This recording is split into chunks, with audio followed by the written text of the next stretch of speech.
Welcome to Spectrum Perspectives, real talk with parents, professionals, and autism advocates, with your host, Cindy Gellermini. Hi everyone, welcome to part one of Jennifer and Gio's story. We're going to talk as two moms about what it was like getting an autism diagnosis for her son and the controversial vaccine issue.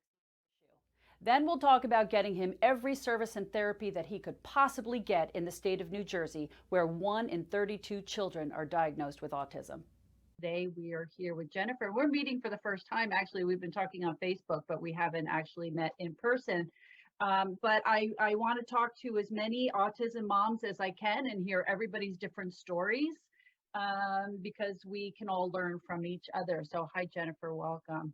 Hi, thank you so much for having me. So I ask everybody the same questions.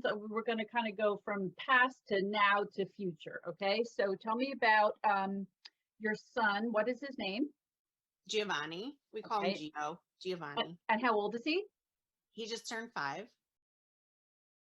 So when you were pregnant with Gio, was it a normal pregnancy? Any kind of red flags? Nope, everything was normal. I had him cesarean because he was breached, but other than that, everything was fine. Okay, and then how about the birth? Any issues during the birth? No low oxygen, anything like that? Nope, everything was, like I said, he was cesarean because he was breached, but he was completely fine, completely healthy.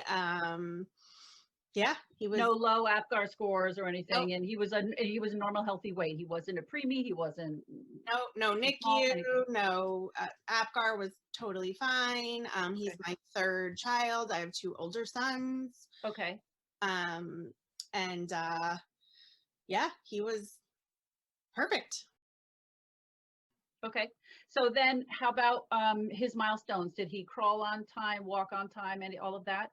Yep, he met all of his milestones. He actually exceeded some of them.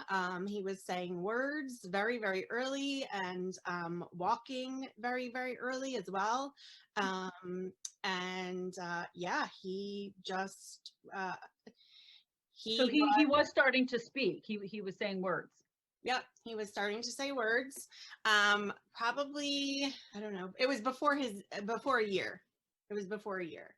Okay, that he was saying words already. Yep, saying words. And walking very early also. And but then it all stopped, literally, like a light switch. Then what started going wrong? How did we end up at a diagnosis of autism? Who noticed it? When did you notice it? What did the pediatrician say? All those type of things. So I have an idea of where we're going with it, but I kind of want you to say. So, all right. So we're up to a year old and he's hitting his milestones absolutely, with no problem. Right. So then tell me what happens after that. So he was officially diagnosed at 2, but we started to notice major regression on his part at, I'd say, probably around 18 months or so. The words that he was saying, he was no longer saying at all. He would not look at us. He would not answer to his name. He was not at all engaging. He was not social. So even in situations where we were all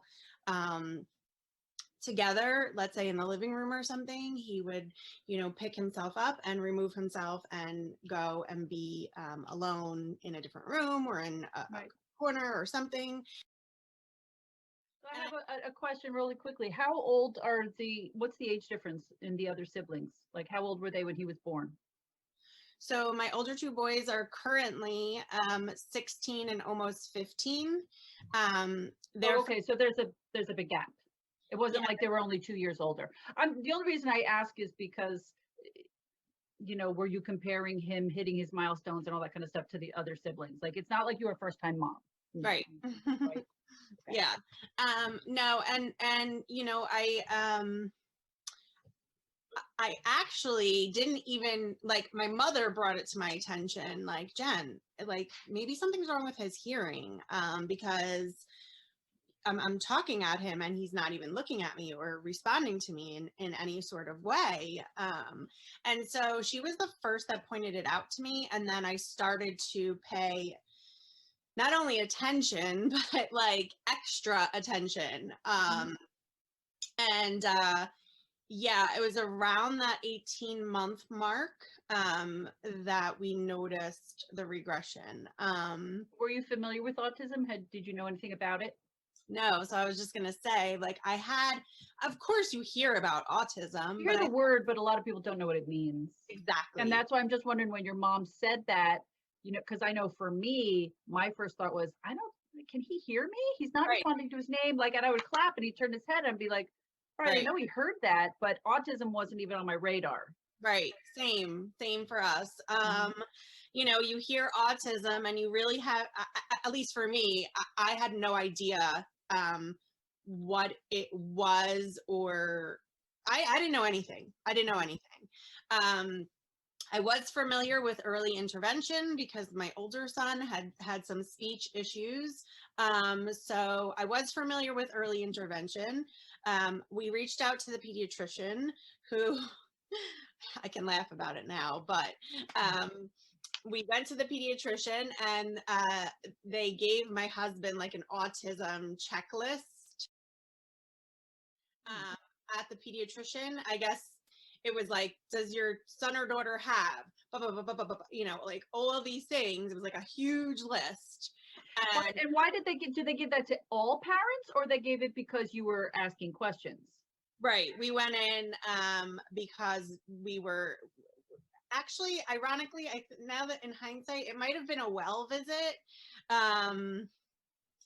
I honestly can't recall, but it might have been a well visit, and it was just like a normal protocol. Because that's interesting, because 1 in 32 kids are diagnosed with autism now in New Jersey. So I would think that pediatricians would just start handing that out to all the parents at this point, you know, start looking for this. I don't remember if it was at the well visit or we went in because we were concerned that like there was some sort of developmental delay. Like, I don't remember.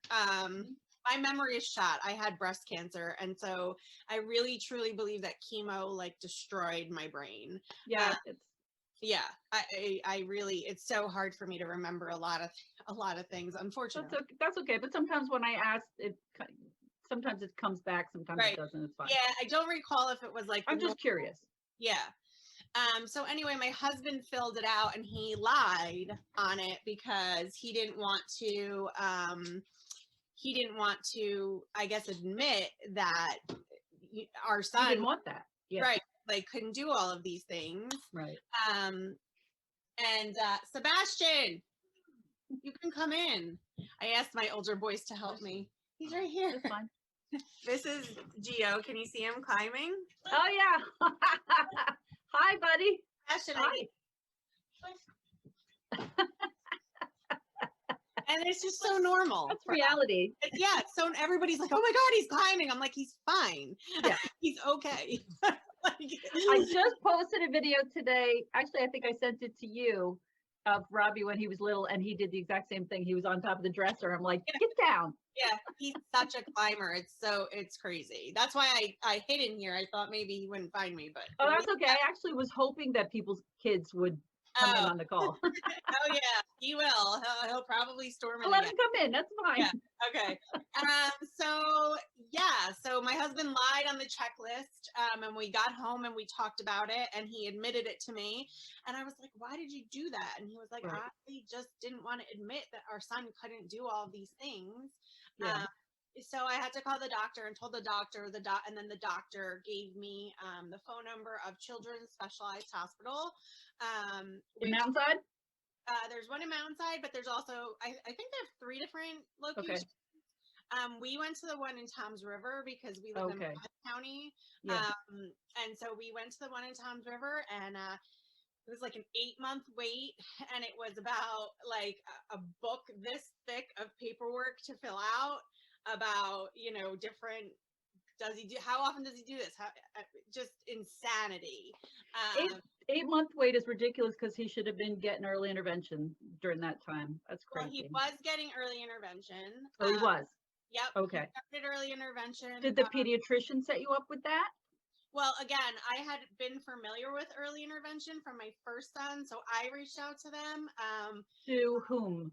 To early intervention. To what? Who did you call for that? I'm trying to help other moms if they don't know where to go, like how to find this. Like So, I had to call. I don't even remember who I called to find out. I You do it knew through the Board of Ed. I knew I needed early intervention for him, so I just called the pediatrician to get their phone number. Okay. And my pediatrician gave me the phone number, and then I just took it from there.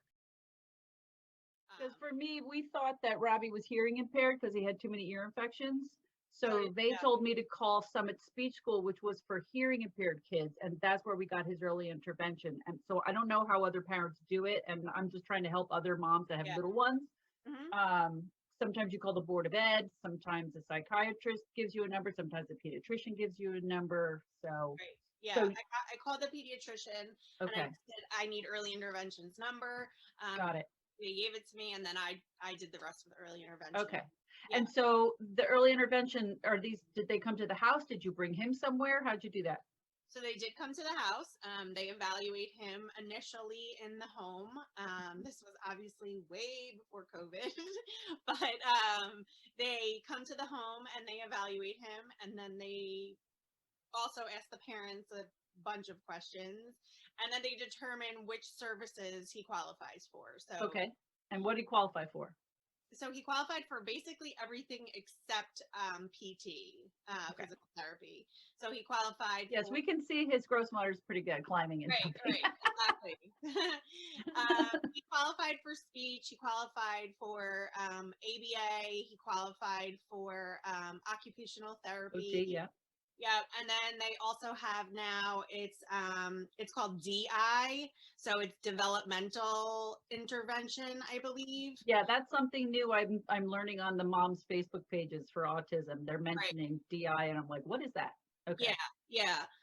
It's very similar to ABA, I believe. So he was also in a play group for developmentally delayed toddlers, which was amazing. It's called Brave Beginnings. It's here in Monmouth County, and the woman that started it was in early intervention for about 25 years or something like that. And it's an all volunteer program. So she has women that work for her who are also ex early intervention people. Okay. And they work there as volunteers. And she has it set up in a church, and it's like again, before COVID. Before COVID, yeah. Yeah. It was a few rooms, and she has sensory swings and mat. It was unbelievable. Unbelievable. And that's great. Yeah, and it's nice because it gives the moms or dads a few I want to say it was 3 hours, 3 times a week. Wow. So, I would go run errands or food shop or get my nails done or, Oh, you dropped them off and left. You didn't have to stay. Oh, that's great. It was amazing. Wow. Yeah, it was amazing. So when he, right before he got diagnosed, he was there and he had early intervention. Then he got diagnosed at 2, and then we threw in all the services that he got at Children's Specialized. So for about a year until he started school, he was services at Children's Specialized. He was in the play group for the developmentally delayed toddlers, and he was also getting early intervention. Okay. So I had him like flooded with services. I am of the thought, I am the mother that give my kid whatever he possibly can have. I'm not the one that's like, oh, no, my kid doesn't have autism. Like, he doesn't need any of that. Yeah. No, that's not me. I'm like, no, my kid has autism. My kid has severe autism. And I want him to have every single possible service that he qualifies for. Right. So that's what I did. Okay. So that's when he did that when he was 2. He did that for a year. And then did he start school when he was 3? Yep. So he aged in the state of New Jersey. The law is that if they are receiving early intervention services, that once they age out on their 3rd birthday, the school district in whatever town that you live in must take over. So that hasn't changed. Yeah. Yeah. thankfully. And then did they take you? Did they give you like an LDTC, somebody to help you go look at schools?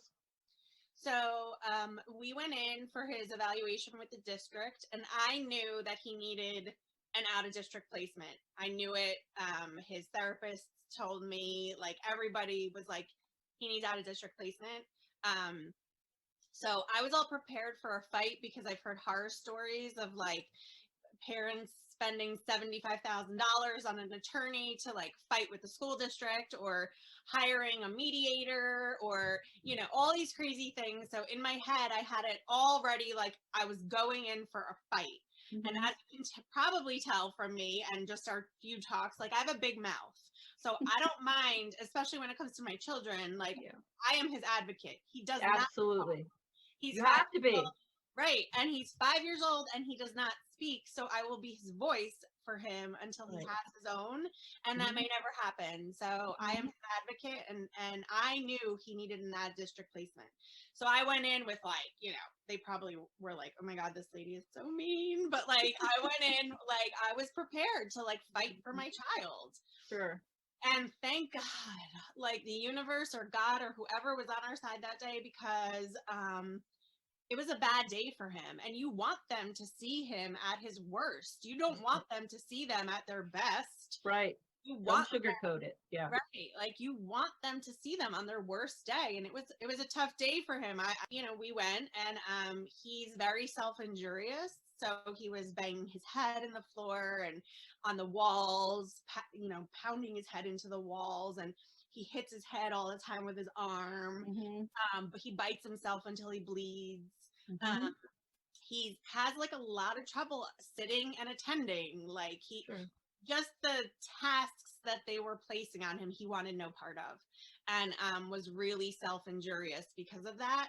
And we went back to the office after all of their evals, and she was like, the team thinks it's probably best to send him out of district. And I was like, oh my God, thank God. Thank you. And it was like an amazing experience. She let me tour every single school in Monmouth County, and we have fortunately or unfortunately, I don't know, but we have about 4 schools right in this like immediate area where we live for kids with autism.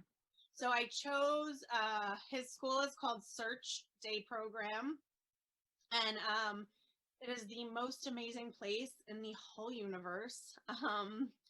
They are angels. They are unbelievable. They all like I send them flowers like every once in a while to the school because they're just so wonderful, and they do all these amazingly wonderful things for the kids. Like for Halloween, they set up a whole pumpkin patch to just get them accustomed to, okay, how do we go about picking pumpkins in the fall? You know what I mean? Like just like all these really out of the box things. Just a wonderful, wonderful place. He can be there. What's the ages in the school? It's 3 to 21. Okay. So he can be there until he's 21. And then I do believe that they also have, I think, obviously I'm nowhere near the age that I need it yet, but I do believe that they have like a group home setting if after 21. Okay. I'm not sure how all that works. Obviously, I'm not like anywhere close to that point yet. Right. But yeah, he's like in the window. Yeah. I don't know how he's standing on the ledge, but anyway.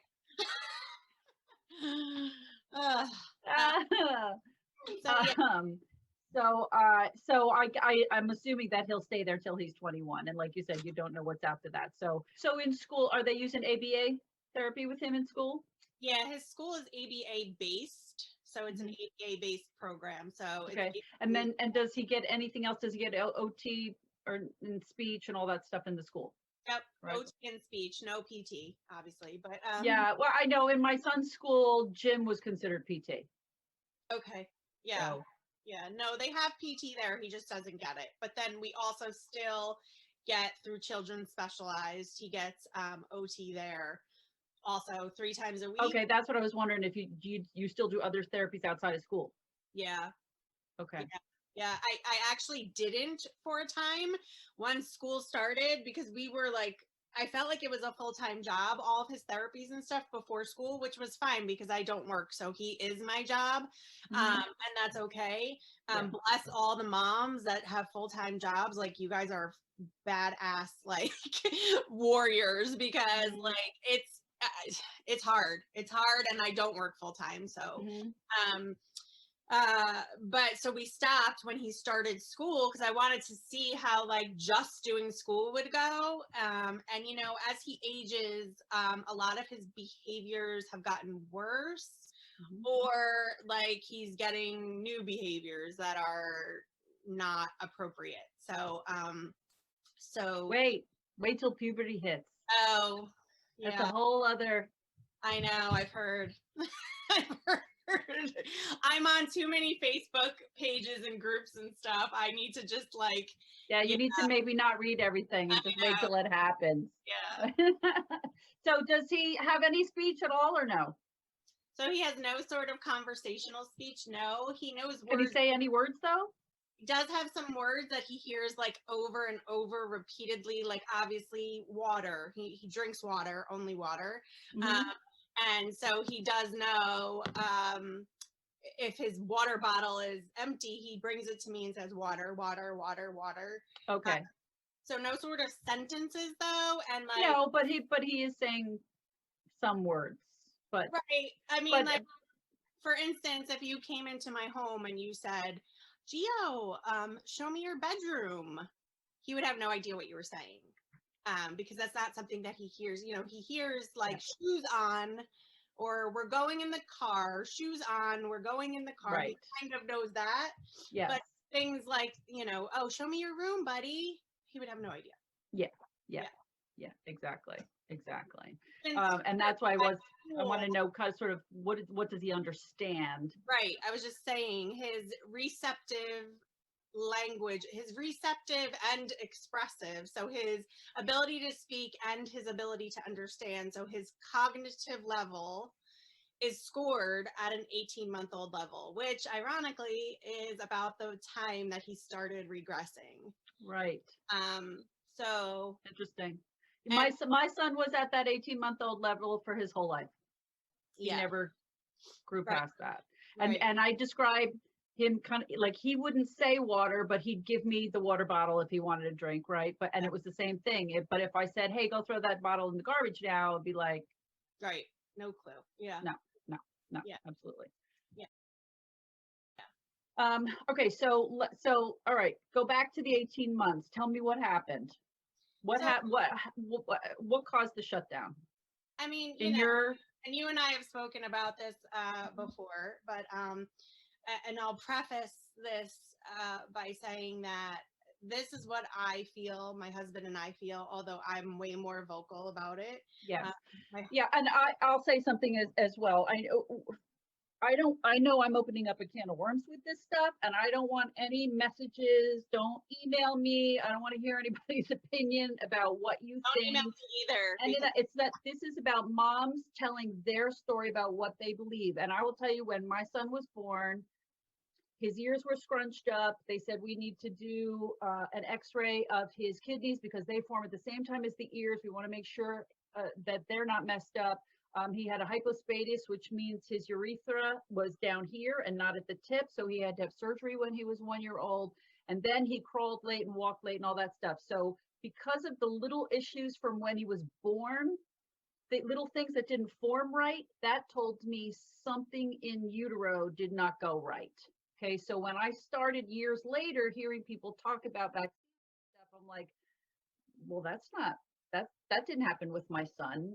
However, um, we have videos of him when he's 2 years old on Christmas, and he was much more with it and alert and engaging with everyone.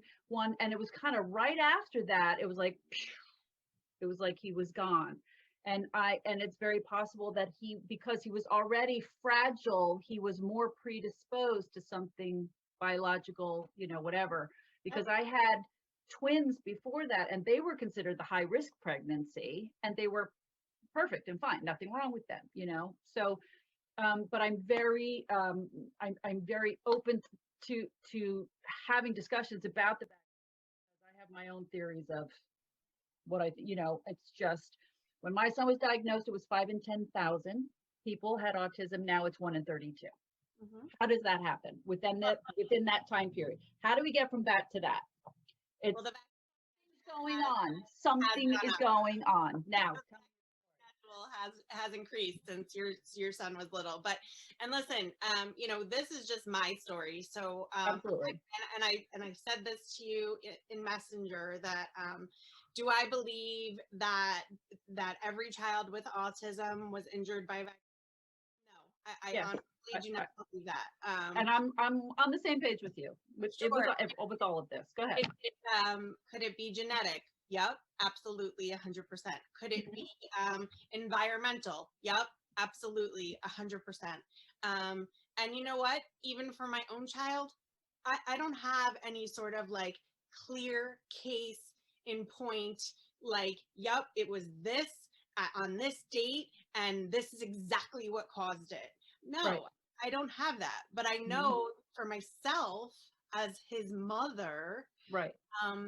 what we saw, what we went through, what he went through, and then you start to like connect all the dots and like look at all the pieces, and you're just kind of like, and then you Yeah. like dig a little bit, and you know, I hear this all the time, like, oh, you know, your Google search or your mommy blog, I hear those all of the time. And if I showed you, I should have brought it over here, my binder over here, on my dresser with 1,700 pages of every single insert, and PubMed peer-reviewed studies, and information directly from the CDC, 1,700 pages in a binder behind me that I have compiled. Um, it was way more than mommy blogs and Google for me. Right. You know, I dove into it, and my anger has kind of fueled my passion around learning about it. My husband, on the other hand, he believes that he was harmed, but that's kind of where it ends for my husband. He doesn't want any part of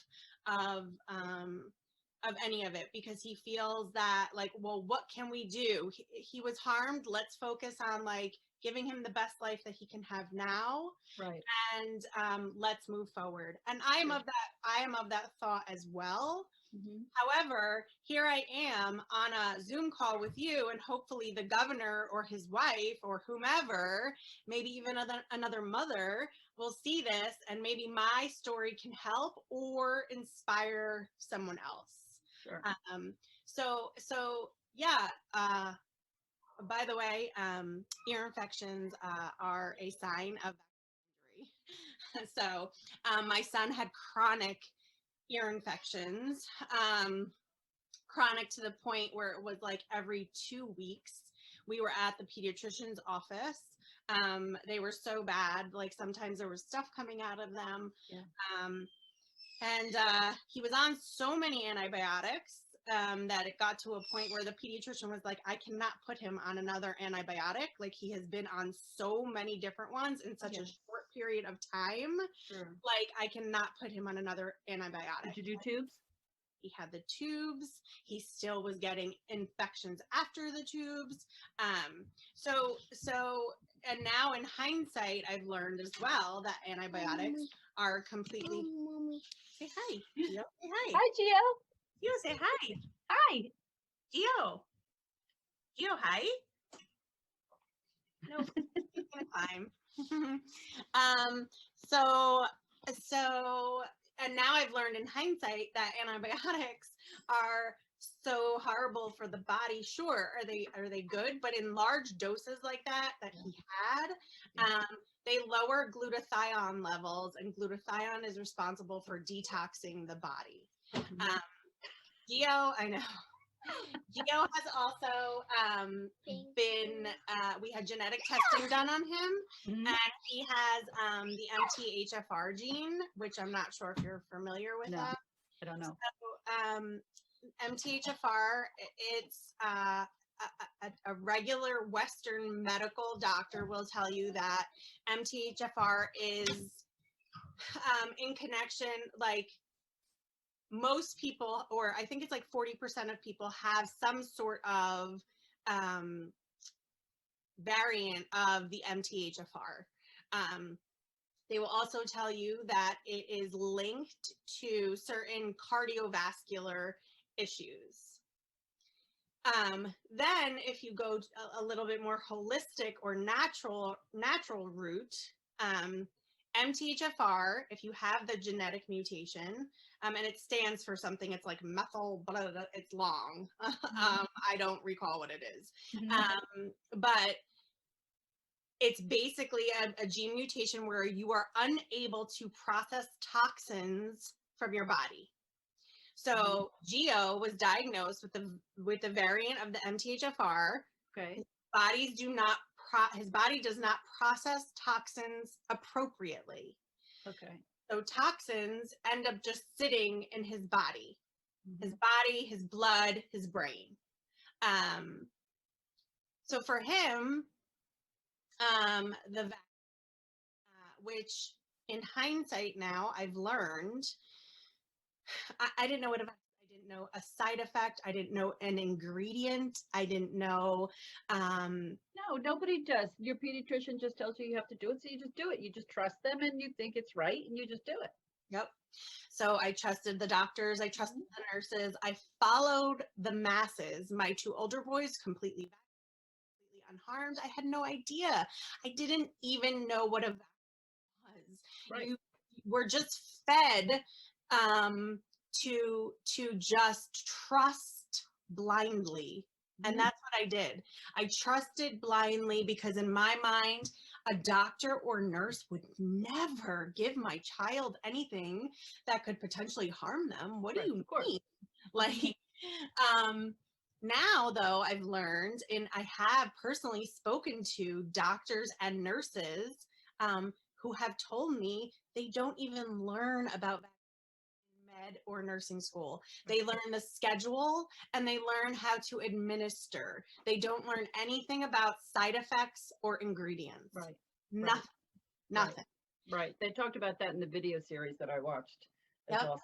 Same thing. It's a one day class in medical school. They really don't know much about it. And it's basically teaching you the schedule and how to administer a vaccine. That's it for part 1 of Jennifer and Gio's story. Be sure to tune in for part 2 to hear all about Gio's eloping and his sleep issues and their plans to get a service dog. I hope you enjoyed listening and it helped you gain a new perspective. To see the video version of the show, go to our YouTube channel, Robbie and Me, Autism Reality. If you're interested in buying our book series, Robbie's World and His Spectrum of Adventures, the link will be in our episode description as well as my Instagram and Facebook pages. If you enjoyed the show and you'd like more content, please be sure to hit that like button, follow us, and don't forget to leave us a great review. Thank you for joining us. Be sure to join us again on our next episode of Spectrum Perspectives.